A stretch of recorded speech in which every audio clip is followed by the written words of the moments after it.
Analis intelijen Joseph Wenas memberikan tanggapan terhadap statement-statement yang selama ini sangat liar yang dilemparkan oleh Ibu Kony Rahakundini Bakri yang kemana-mana selalu jualan info A1. Padahal info A1 itu jangan sampai dijual untuk jadi bahan dagangan kalau memang punya info A1. Berarti kalau ada orang yang berbicara saya punya info A1, nah sesungguhnya orang tersebut tak punya informasi, bahkan cuma gertak sambal saja. Lagian dari dulu kemana ini Ibu Kony? Bahkan ingat gak, kesembarangan Ibu Kony ini terbukti dari ucapan dia ketika kemarin-kemarin masa Pilpres itu. Apa dia katakan?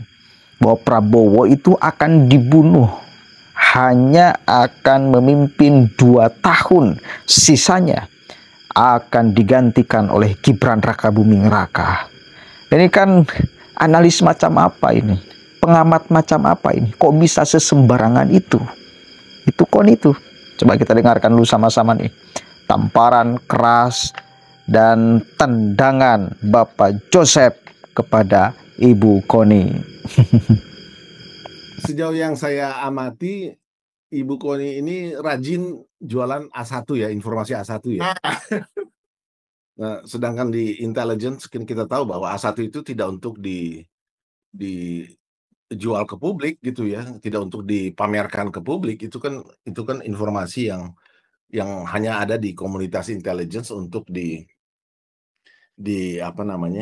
dipelajari dan kemudian berakhir pada perumusan suatu kebijakan, action apa yang harus dilakukan. Jadi justru aneh kalau ada orang jual-jual bahwa saya punya informasi A1, bisa diduga dengan sangat kuat bahwa orang ini sebetulnya tidak punya informasi itu gitu loh.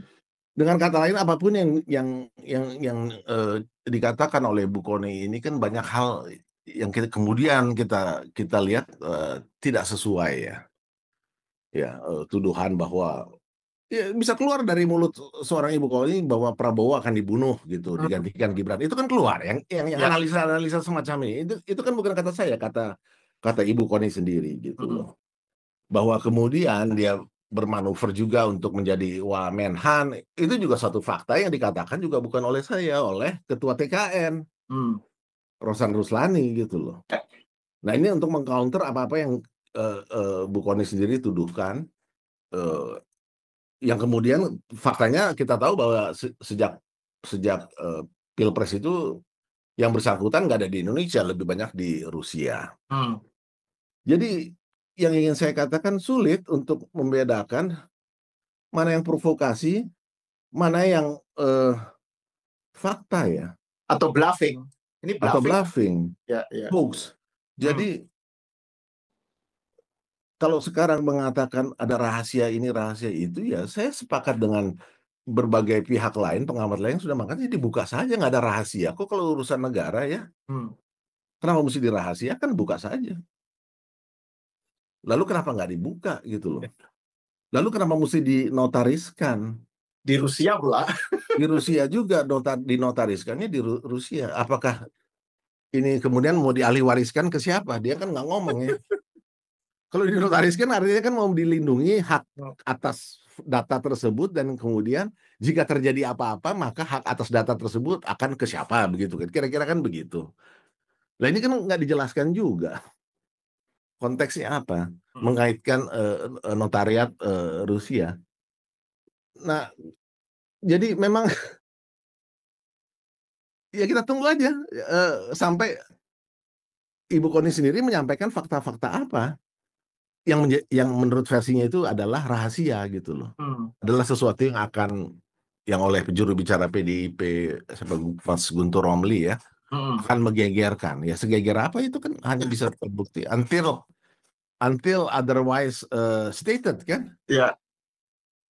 Iya, jadi kesannya spekulasi semua. Betul, kesannya jadi sekarang ini kayak bluffing aja, kayak gertakan, dan yang menarik itu bukan hanya ke Jokowi ininya ya, bluffingnya, tapi juga ke keluarganya. Dan dalam acara podcast dengan Abraham Samad kan Bu Kony bilang ngasih warning ke Bu Iriana. Bu Iriana, jangan santai dulu Bu, katanya. Ini nanti juga bisa kena Ibu nih, gitu. Terus kemudian dia menyebut Mulyono yang nggak tahu diri dan seterusnya, karena kan Bu Kony ini kan menyebut dirinya sebagai pengikut setia Bu Mega lah gitu ya.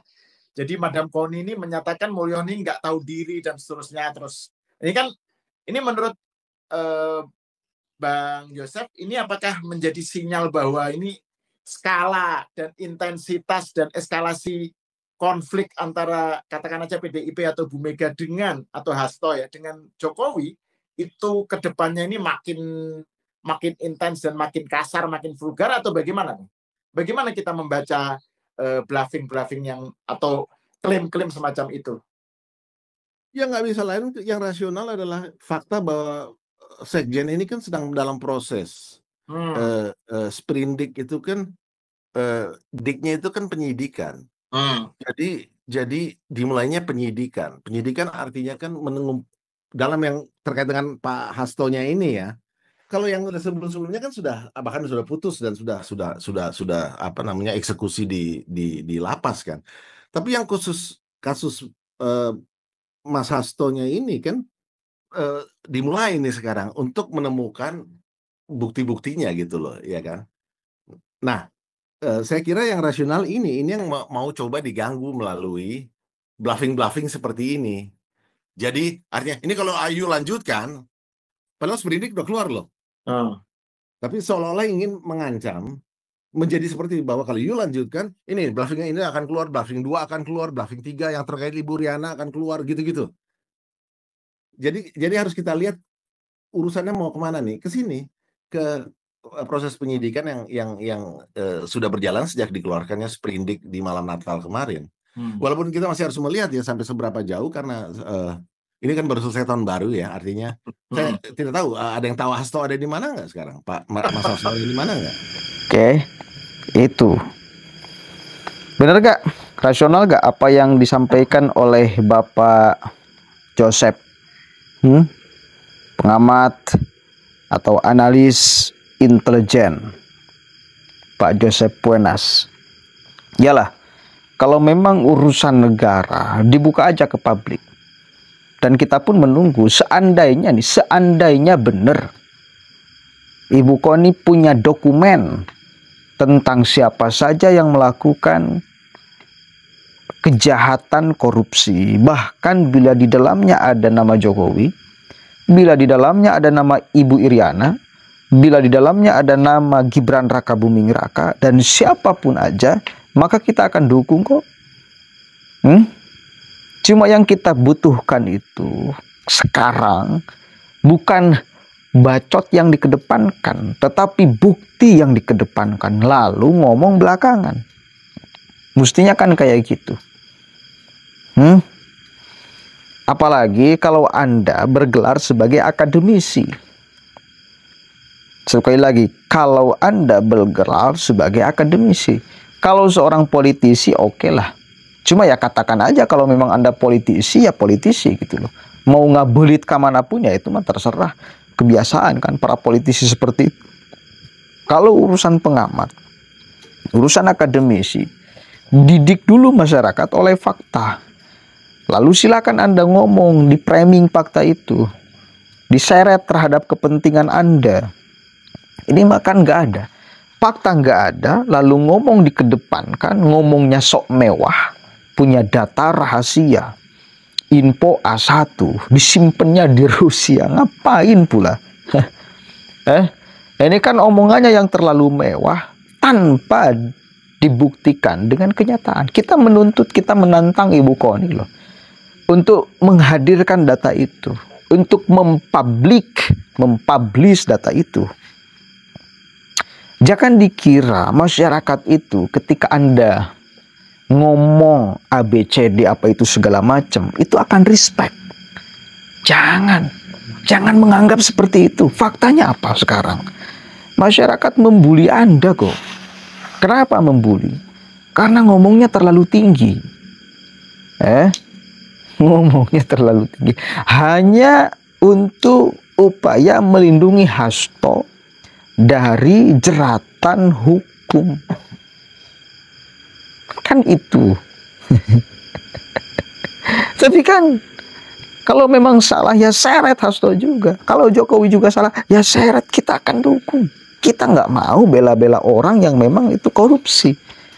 Sikat aja, bahkan itu Jokowi bila memang punya buktinya. Jadi kan OCC RP yang menobatkan, memasukkan Jokowi di dalam nominasi finalis presiden terkorup itu dihapus juga kan sama OCC RP. Apa dasar OCC RP menetapkan itu?